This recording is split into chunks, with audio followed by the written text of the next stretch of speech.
جو यहाँ के MNA हैं अली कासिम गिलानी इस हल्के से, और आगे इस वक्त जब जिस जगह पे खड़े हैं उस जगह से उनके गिला है कि इंतज़ामिया ने उन लोगों को उनकी रिक्वेस्ट को एंटरटेन नहीं कर पा रही। ख़ास तौर पे टेंट मांगे गए हैं उस तादाद में जिस तादाद में हम उन्हें रिक्वेस्ट कर रहे हैं हमारे इलाके में।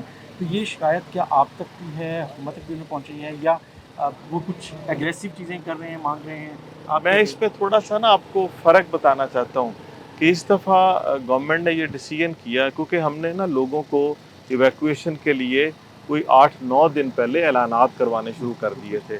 और आपको पता है कुछ चीज़ें हमारे कल्चर से जुड़ी हुई हैं कि लोग लास्ट मूवमेंट तक नहीं निकलते। तो हमने अपने रिलीफ कैंप कायम कर दिए थे और हमने कोशिश की थी कि वो रिलीफ कैंप सब नज़दीक कायम करें जहाँ से इवैक्यूएशन हो रही, क्योंकि इवैक्यूएशन हो रही है रिवर बेड के अंदर से। लोग ये चाह रहे हैं क्योंकि पिछले शायद अदवार में फ्लड जब आए हैं तो ये शायद प्रैक्टिस थी कि लोगों को इंडिविजुअली टेंट बांटे जाते थे। तो इस तरफ वो काम नहीं किया जा रहा। हम ये लोगों को रिक्वेस्ट कर रहे हैं कि आप नकल मकानी करके हमारे रिलीफ कैंप्स के अंदर आएँ, हम आपको दे देंगे। अब कल हमें डिस्ट्रिक्ट एडमिनिस्ट्रेशन ने मुझे ये कहा कि हमें 2000 के करीब कैंप्स चाहिए।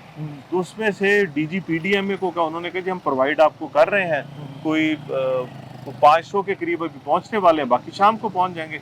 तो टेंट्स की अवेलेबिलिटी कोई इशू नहीं है, लेकिन सिर्फ मैं जिस तरह बता रहा हूँ ना कि पहले लोग चाहते थे को 10 बंदे हैं तो मुझे दे दें और 4 बंदे चाहते हैं तो मुझे दे दें, सिर्फ वो इशू है। अदरवाइज अवेलेबिलिटी कोई इशू नहीं है। लोग रिलीफ कैंप्स में नहीं आना चाहते, लोग अपनी पसंद की जगह पे उधर लगाना चाहते हैं। ये इस दफा पॉलिसी डिसीजन है।